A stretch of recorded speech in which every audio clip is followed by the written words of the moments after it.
Los ojos del chino. Daniel Salazar Ramos. Celaya. Para el chino y la familia Barrera Hernández.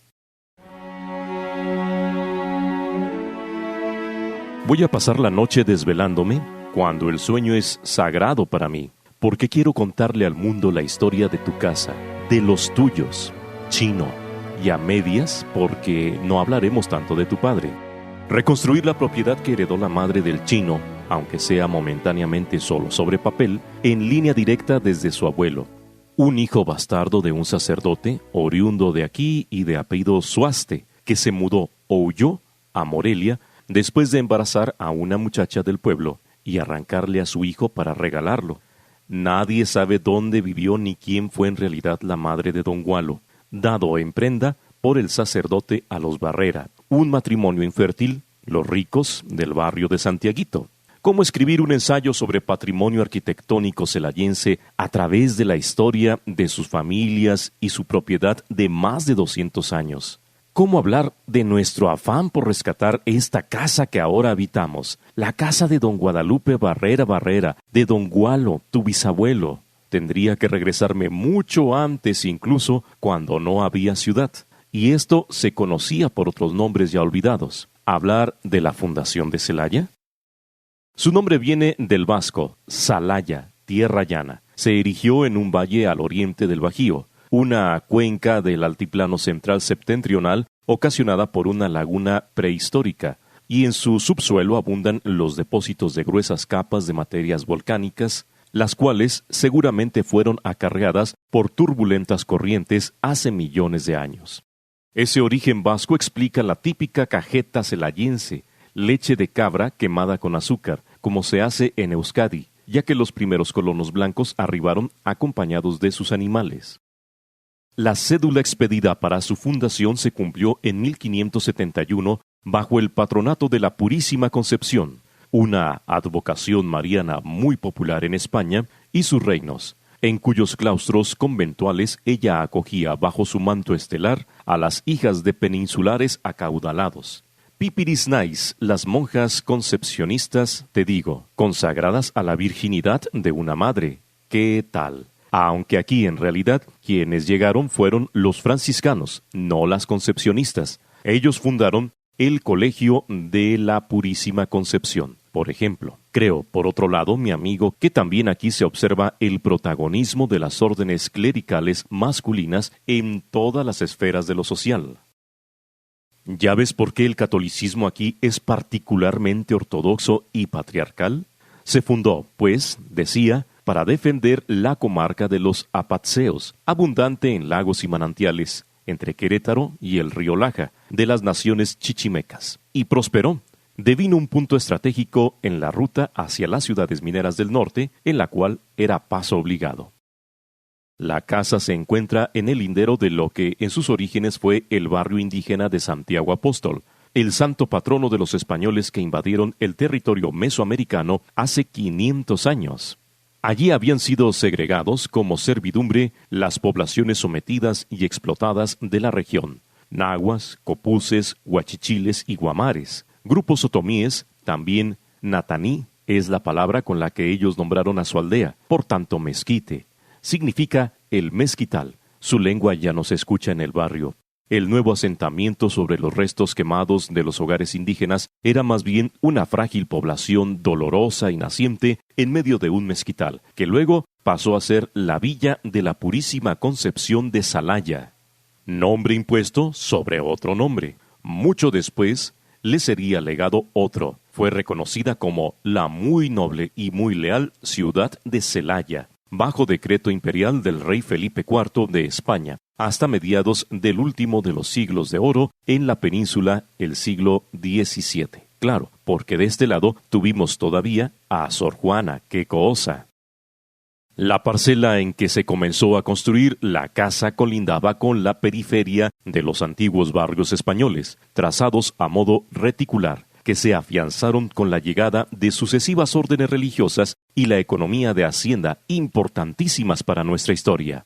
¿Has visto el Sagrado Corazón de Jesús, chino, que está en el vestíbulo arriba de la arcada, al ras de las vigas? Bueno, La nueva ciudadela española, una vez pacificada la región, eligió con el tiempo como eje urbano el convento grande de San Francisco de 1638.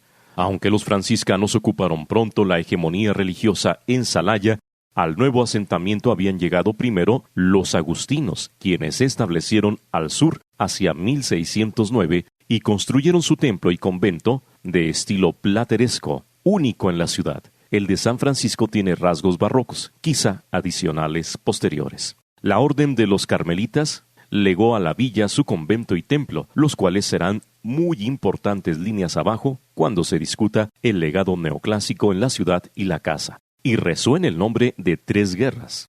Sus huesos están bajo el mausoleo levantado en su honor, mirando con orgullo su obra cumbre, el Carmen, reconstruido tras un incendio fatídico entre 1802 y 1807. El Templo de los Mercedarios, en el límite oriente del primer cuadro de la ciudad, marcaba el final de la calle con su mismo nombre, la calle de la Merced. 2 cuadras al sur, en línea recta de aquí, Chino. Las órdenes religiosas siempre han sido poderosísimas en nuestra ciudad. No habríamos aprendido a rezar el rosario tú y yo, ni cómo usar un escapulario si no hubiera sido así desde el principio de los tiempos. La última en llegar probablemente fue la Compañía de Jesús, que en 1719 estableció su templo conventual en la ciudad, hoy destruido. 5 años después de eso, en lo que hoy es la Alameda, al borde de la ciénega que la villa guardaba al norte como límite geográfico, se construyó el santuario de la Virgen de Guadalupe. Sus cúpulas abocinadas son un ejemplo muy decente del barroco del siglo XVIII, del Bajío, aunque se vean horribles ahora, pintadas de verde, con sus sillares simulados en distintos tonos de ese rango de color. Antes tenía un color entre piñón y melón.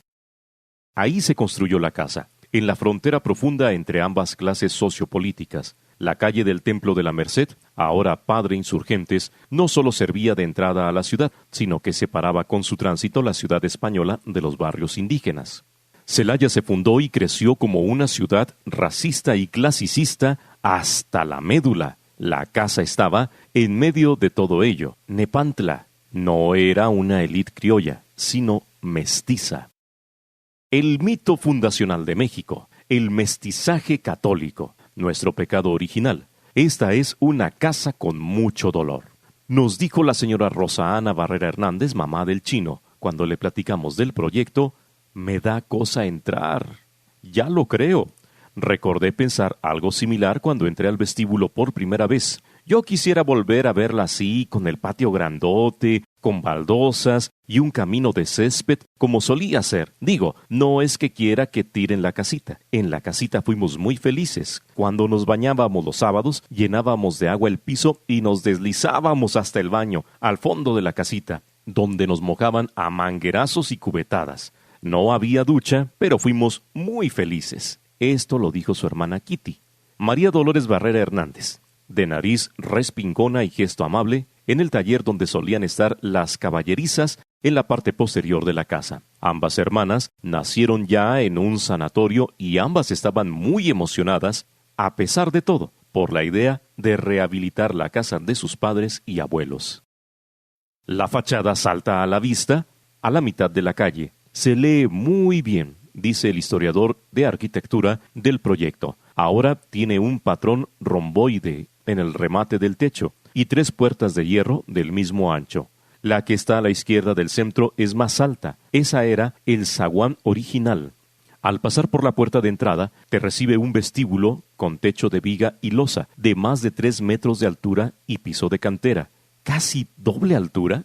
Imaginemos además que en vez de los otros 2 portones, había entonces 2 ventanas, muy al gusto de los inicios del porfiriato cuando don Gualo adquirió el apellido Barrera, porque la parte de hasta atrás, en realidad, era una segunda fachada, construida en los últimos años del gobierno porfirista, que daba hacia atrás, hacia el corazón de la manzana que aún no había sido encerrado. Digamos que entre lo que hoy son las calles de Aldama e Insurgentes, había una calle. Por eso quedó una plazuela cuando se terminaron de definir los lotes y comenzaba a rellenarse la cuadrícula de la traza urbana peninsular.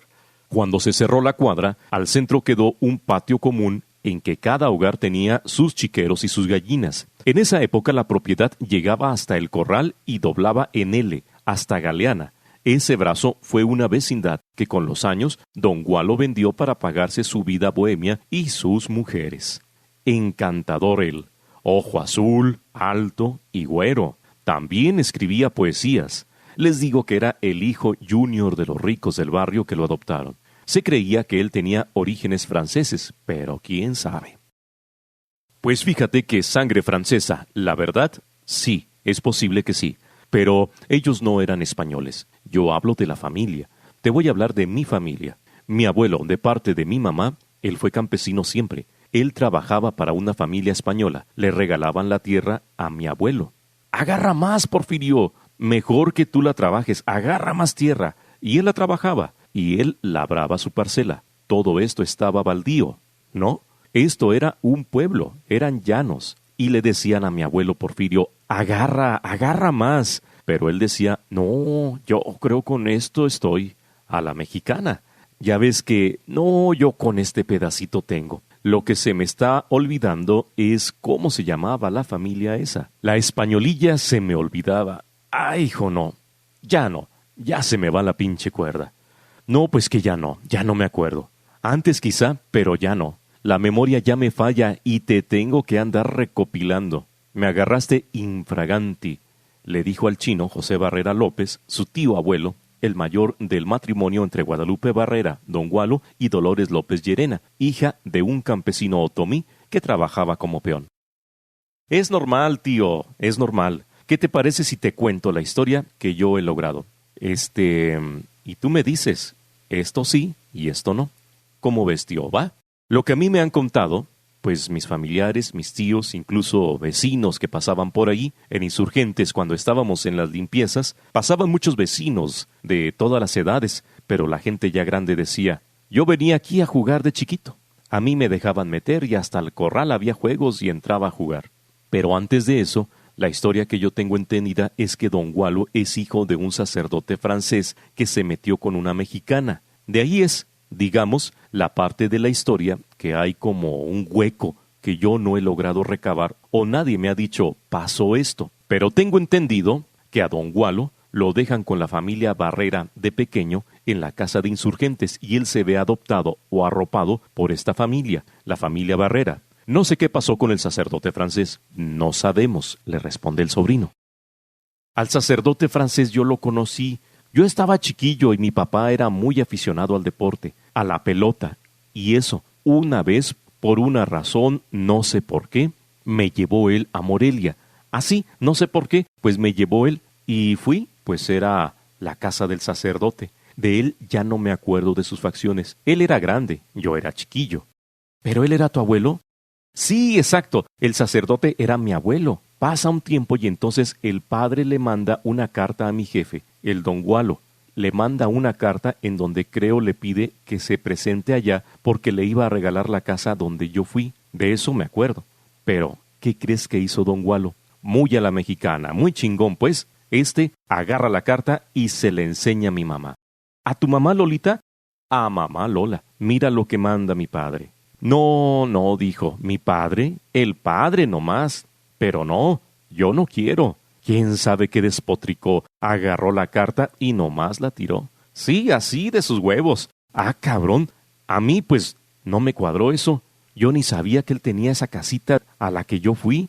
A su casita, me acuerdo, una chiquita. Pero el padre se murió. Muchas gracias y quién sabe quién se quedaría con la casa. Eso en Morelia. Eso fue en Morelia, pero te quería recordar de esa familia para la que trabajaba mi abuelo Porfirio. Esa familia que se llamaba, híjole, ya casi lo pescaba ahorita. Tenía un nombre extranjero medio afrancesado, fíjate, sí creo. Mira, eran unos españoles. Yo creía que eran españoles, pero por lo que estamos hablando, el término de cómo se llamaban ellos no era un término así nacional, sí era de extranjero. Chin, mano. Astarloa. Era los Astarloa. Astarloa es un apellido vasco muy común en Bilbao, un apellido tan vasco como Suaste. Eso quiere decir que don Porfirio López, padre de mamá Lolita, trabajaba para la élite criolla de la floreciente ciudad. Ya ven, no era francés. El sacerdote tenía ascendencia euskera. Y tan criollos eran los patrones de don Porfirio López que seguramente su mamá sí estaba dentro de los primeros cuadros de la ciudad, a diferencia de los Barrera. Ya dijimos, una familia mestiza con una parcela muy grande que abarcaba toda la manzana, apenas en proceso de conformación, aunque las calles ya estaban emplazadas. Atrás del taller donde platicábamos con Kitty y Rosa Ana, hay un patio y un jardín con un huerto y un patiecito más al fondo, aunque ese fue construido en años recientes. Resulta que esa zona era una portería que daba a una suerte de plazuela, la cual había quedado en los residuos del pasaje que solía haber a finales del siglo XVIII, ahí donde terminaba la primera casa. En un mapa de la época, el polígono ya sale registrado sobre la calle de la Merced, como se llamaba entonces la calle Padre Insurgentes, la antigua entrada real del camino a San Miguel de Allende y Dolores Hidalgo, que entonces ni de Allende ni de Hidalgo, eran limpiamente San Miguel el Grande y el pueblo de Dolores, a secas, porque esto es previo a la independencia. Por esa calle marcharon los insurgentes detrás del padre de la patria, con su estandarte de la Virgen de Guadalupe tomado en Atotonilco. Aquí fue nombrado capitán general del ejército insurgente don Miguel Hidalgo. Sus seguidores marcharon enfrente de la casa. Un momento. Situémonos en el tiempo y analicemos cómo se fueron constituyendo la propiedad, la manzana y su circunferencia, así como también debemos discutir las etapas constructivas del inmueble. Veamos. La ciudad de Celaya hasta el siglo XIX estuvo rodeada por 3 vertientes del río Laja, cuyo cauce seco ha servido desde siempre como el límite oriente de lo que entendemos como Celaya. Conservamos 2 puentes importantes en la ciudad, ambos del mismo siglo. El más antiguo de ellos es el puente que cruza el brazo primordial del río Laja y sirvió como entrada principal a la ciudad por Querétaro, construido por Francisco Eduardo Tres Guerras, de quien hablaremos después. El segundo puente, el Puente de las Monas, construido en 1836 en pleno centro y con el neoclásico deslavado y sobrio que siguió a los años de la independencia, se convirtió en la actual calle Morelos. Lo que eran las caras interiores del puente lucen ahora como murallas que recorren dicha calle. El Puente de las Monas le llaman. Cuando fue puente servía para cruzar el Rillito, la vertiente que recorría la ciudad al oriente. Las otras 2 las sitiaban al norte y al sur. Es decir, había mucha agua en la zona, tierra fértil, mucha fuerza de trabajo. Nahuas, copuces, huachichiles, otomíes y guamares habitaban la región antes de la llegada de los vascos. De forti dulcedo. ¿Cómo no iba a ser dulce dominar esas tierras? Andrés Cabo, un historiador religioso de la Compañía de Jesús, sostiene que el propio virrey de la Nueva España, don Martín Enríquez de Almanza, encabezó sus huestes y llegó hasta el lugar donde actualmente se levanta la ciudad de Celaya, razón por la que, el 12 de octubre de 1570, ordenó que se fundara una villa y se poblara con algunos vecinos de lo que hoy conocemos como Apaseo el Grande, mas los que habían puesto ya sus fincas y sus amores en los alrededores de una aldea otomí llamada Nataí, actual barrio del Zapote.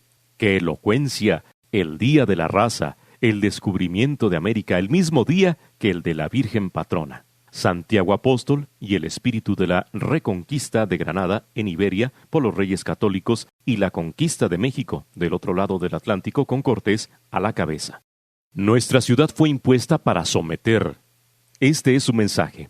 Agacha la cabeza, no hables. Entonces, al norte había una ciénega, y ahí terminaba la ciudad originalmente, en una zona cada vez más difusa de parcelas y chinampas. No había entonces. Para eso, también sería después desdoblado, 3 siglos después, el tren, para la explotación transhistórica de este territorio. Celaya se convirtió en un cruce ferroviario de gran importancia, rindiendo honor a su nacimiento de sitio de avanzada para proteger el camino de tierra adentro, como se le llamaba al proyecto de colonización cultural y económico de la metrópoli para las tierras indómitas del norte del virreinato, menos para surtir que para servir de paso al expolio de las regiones del occidente y el norte de la República. Por aquí también pasaba la ruta comercial hacia Guanajuato y San Luis Potosí. A medio camino entre la Ciudad de México y Guadalajara, la Puerta de Oro del Bajío conquistó su nombre al revestir sus altares católicos de ese metal, como el de San Francisco de Asís, secularizado en 1767, que perdió su lugar como catedral ante el templo anexo de San José de los Naturales, originalmente construido para las poblaciones indígenas. En fin, Los cubrió con esa riqueza inédita que desatada corría de un sentido al otro sobre las vías de ese ferrocarril, uno de los logros consentidos del general Díaz. Celaya, situada en la extensa planicie del Bajío, próspera y dilatada región a la que, por su fecundidad y magnífica producción de cereales, se le ha llamado con razón el granero de la República. ¿Y qué decir ahora, más de 100 años después, de los inmigrantes, sus caravanas de sufrimiento, muriéndose de hambre y sueño y polvo? La Pax Porfiriana quizá explica la propiedad que había sido de los Barrera, la cual en su abundante seno acogió, en diferentes periodos de tiempo, una fábrica de jabón y una fábrica de pasta, también propiedades que heredó don Gualo, y que luego perdió. Un almacén o tienda a abarrotes, no sabemos, que dirigían los tíos Maximiliano Flores y Luisa Banda, una pareja que compartió también la casa con la familia de Guadalupe Barrera. Después hubo un taller mecánico en paralelo con un taller de acero inoxidable, estos ya del siglo XX. Tienda de jugos, construida después de la casita, cuando la casa tuvo su última etapa de intervención, en que fue fragmentada y separaron los locales que dan a la calle Padre Insurgentes de la casa habitación, cuando fijó su rostro azul de 3 portones como fachada. Esos 2 locales, por los últimos 20 años, han sido, entre otras cosas, una maquiladora textil, un local de jeans de colores y un negocio de anillos de graduación con el taller al fondo, en lo que solían ser las habitaciones de los Flores Banda. Las puertas que comunicaban con esta ala del inmueble, la primera en ser construida, fueron tapiadas, sellando definitivamente esta nueva y última sección de la propiedad. Probablemente antes de esa tienda de jugos y después de la casita, es decir, cuando Daniel Tito Barrera regresó a casa de su madre, mamá Lolita, para vivir con ella al lado de su esposa a principios de los 60, decidió construir el patio central, entre la doble arcada del vestíbulo y la entrada de la cocina, su casita que se ha de haber construido por ahí del 60 o 61. En las habitaciones de atrás, construidas a finales del siglo XIX por Maximiliano y Luisa, vivió la familia Barrera López. Para sostener a su familia, Tito instaló en casa de su madre su taller de embobinados. Arreglaba bombas de agua de pozo profundo y transformadores de alta tensión. Tito había estudiado la carrera de técnico electricista por correspondencia. Le llegaba por correo su material de estudio y hacía los exámenes. Muy echado para adelante era él. Al pasar por el portón de entrada y dejar atrás el ruido de la calle, te recibe un vestíbulo oscuro con techo de viga y losa de más de 3 metros de altura y piso de cantera. Es la historia que estábamos contando, es la historia que aquí me llegó. El ensayo se llama Los ojos del chino. Me lo dijiste la semana pasada y está perfecto porque estás contando la historia que recibí de mis abuelos, Tito Barrera y Yolanda Hernández, que vivieron en esta casa. Pues aquí está su casita. La construyeron cuando se mudaron aquí, me dice el chino en el patio de la entrada de la casa que habitamos él y yo en este preciso momento. La luz se cuela por los vitrales de la puerta de metal que da al pasillo principal, a la derecha. Este pasillo tiene la misma longitud que la casita, mejor dicho, lo que se cubrió de mosaico en lo que quedó del patio central cuando se construyó esta, y lleva a la parte trasera que se fue consolidando paulatinamente durante el siglo XIX. Don Gualo respetó lo que había construido su familia adoptiva, la casa neoclásica con recibidor, comedor y cocina y un par de salones. Sus descendientes no harían lo mismo. Pero la familia adoptiva de Don Gualo no era Barrera. Quienes lo acogieron fueron los tíos, Maximiliano Flores y Luisa Banda. Ellos, que murieron juntos un día y le heredaron todo, fueron los dueños del inmueble, las fábricas, la vecindad y la tienda de abarrotes. El Barrera no sabemos de dónde salió. Quizá Don Gualo llevaba repetido el apellido de su madre, una indígena pura, decía el abuelo del chino. Si ven un Barrera y es moreno, es su pariente. Tito Barrera le llamaba tío Maxi al señor Flores. No lo llamaba abuelo, siempre fue tío. Don Gualo tampoco lo llamaba padre. Él tuvo uno que nunca lo reconoció. Él y sus hijos, como los tíos, dormían del lado derecho del pasillo, donde están las habitaciones, separadas ahora la mayoría de ellas del resto de la casa. Si va uno por el pasillo antes de llegar al taller, a la altura de los arcos de medio punto en la entrada del comedor, se halla el cuarto de Carmen Barrera López, donde su madre la parió a ella y a todos sus hermanos y hermanas, antes que Pepe, el mayor, hubo una hija, Imelda, que murió pequeña. La tercera fue Conchita, quien también murió en un accidente en camiones de rediles. Le siguió Daniel, el Tito de Chino. Carmen, la última guardiana de la casa. Héctor, que defendió a su madre una vez de los abusos de su padre. La tía Blanca, que aún vive en Celaya. Arturo, el más chico de todos. Todos nacieron ahí. La única que se quedó allí fue Carmen, eterna soltera, mientras todos se fueron casando y abandonaron la casa. Hasta hace 3 años, en 2017, vivió allí, hasta que se la llevaron a una casa de asistencia para adultos mayores, administrada por madres consagradas.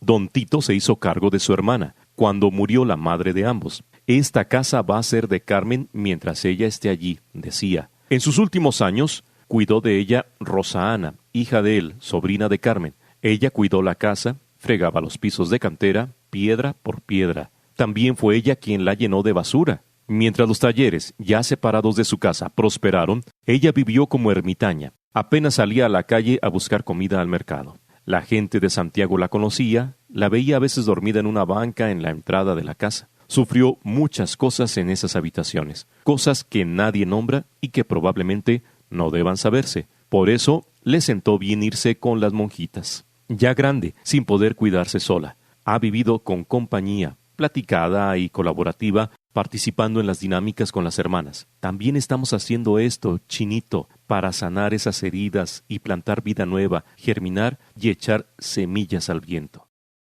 Francisco Javier Valderas Almanza, por quien el Chino lleva en segundo lugar el apellido Barrera, se casó con Rosa Ana Barrera Hernández en 1985. Ella había dejado a los 3 años su casa, bajo el abrazo de sus padres, acompañada de sus hermanas y hermanos. Yolanda, rumbo a la Alameda, donde se establecieron alrededor de 1971. Kitty iba en 6º de primaria cuando se salieron de ahí. La nueva colonia de la Alameda se construyó después de que se desecó la Ciénega, ya entrado el siglo pasado. La diagonal Guillermo Prieto, de traza anterior dirigida al norte, conecta al parque frente al santuario de Guadalupe con la ex hacienda La Favorita, del otro lado de las vías del tren que corre al norte del pueblo, Chino. ¿Sabías que la fábrica de alcohol de La Favorita, erigida sobre el antiguo casco de la hacienda, el cual sobrevive apenas, fue muy productiva durante todo el siglo XIX? ¿Ni yo? Rosa Ana Barrera Hernández crió al Chino y sus hermanos por los rumbos de la ex hacienda Santa Anita. Francisco Juárez, una avenida en 2 direcciones construida en la modernización del medio siglo en los años de los grandes bulevares como el López Mateos, el Boulevard, que había sido después transformada en una avenida de un solo sentido y sin camellones, separa esta colonia del barrio de Tierras Negras, otro barrio tradicional de Celaya que colinda con Santiaguito al oriente. Se llama así por el antiguo casco de la hacienda que permaneció dentro del cinturón del ferrocarril, que fue derrumbado para construir una nueva colonia necesaria en la expansión que tenía Celaya en aquellos años. Ahora se levantan ahí las oficinas de Telmex y la tierra fraccionada de la hacienda se volvió una zona residencial. Por eso era importante también mencionar a las haciendas, nuestra suerte de feudalismo de la colonia, el sistema productivo más importante para la economía del virreinato de la Nueva España. Ella salió de Santiaguito, más allá de las vías, probablemente huyendo del dolor que nos compartió esa noche en el taller. Ustedes tuvieron una vida más feliz, tú, Javier junto con Caro, Rosan y el Dani. Me has contado, por ejemplo, del columpio del baldío detrás de tu casa, en la colonia ex hacienda Santa Anita. Colgado de árbol a árbol, se reunían ahí con sus vecinos a balancearse hasta llegar más arriba de las bardas. En esas calles, tu padre te enseñó la solidaridad. Tu familia solía regalar comida y organizar a la gente. El columpio existió hasta que talaron el árbol. Un vecino cascarrabia se quejaba de las risas de los niños de la colonia entera que entraban por las ventanas de las casas circundantes. Mirabas con tristeza la pared de grafiti al fondo del baldío. Quiero decirte esto, que no vamos a descansar hasta recuperar las calles donde éramos felices corriendo. Tendría que hablar también del tren que rodea a la nueva colonia en que se avecindó su familia, el tren futuro bendito del porfiriato durante el cual la Casa de Insurgentes llegó a adquirir los detalles neoclásicos del interior. Asió de pronto a la ciudad con un cinturón de durmientes y hierro, como se ata el cuello de una vaca. Celaya fue nombrada para eso, para ser una vaca más entre tantas de una granja lechera muy, muy grande con capital en Madrid. Nuestra ciudad se transformó en una ciudad neoclásica. Francisco Eduardo Tres Guerras y la escuela de Tolsá pusieron de moda el estilo que sepultó al barroco y al imaginario cultural de la colonia, y que llegó un poco antes del movimiento de los insurgentes. Tomemos una columna de la Independencia como un segundo ejemplo. A un costado de la catedral y frente a la Bola del Agua, fue consagrada en 1823 como el primer monumento a la independencia nacional. Originalmente tenía un busto de Carlos IV en su cima y tan neoclásica como Tres Guerras. El Templo del Carmen fue renovado bajo su dirección. De hecho, si no hubiera acabado su proyecto de remodelación, él habría sido nuestro Émile Bernard. El Carmen, nuestro Bellas Artes, con sus trabajos interiores interrumpidos por una turba enfurecida y sanguinolenta. Quizá habría muerto de tristeza, y en el exilio, como Emily, nuestra ciudad chino definió sus fronteras por esos años. Alexander von Humboldt había visitado la ciudad en 1803 durante su viaje por la Nueva España. Mientras pasaba por nuestra región, caminó a Santa Fe de Guanajuato, y por esos años la casa ha de haber también estrenado sus arcos ojivales y los arcos de medio punto con triglifos, en los cuales miramos esa misma influencia neoclásica. Una casa es como un ser vivo, respira. Lo primerito que existió, dice también José María Oliveros, el restaurador asesor del proyecto, fue la zona de la fachada de Insurgentes, el vestíbulo, los locales con su trastienda y las antiguas habitaciones de Maximiliano Flores y Luisa Banda. Esa parte está hundida. El bloque tiene muros más gruesos, de adobe, donde está el recibidor, incluso tiene escalones. Esta fue la primera etapa de la casa. Por eso aquí, Chino, hay una viga que se está cayendo. Me explicaron que el adobe, a diferencia del concreto con que revistieron las paredes de este vestíbulo con las modificaciones de Tutito, deja transpirar a los muros la humedad. Por eso se está pudriendo esa viga, Javi.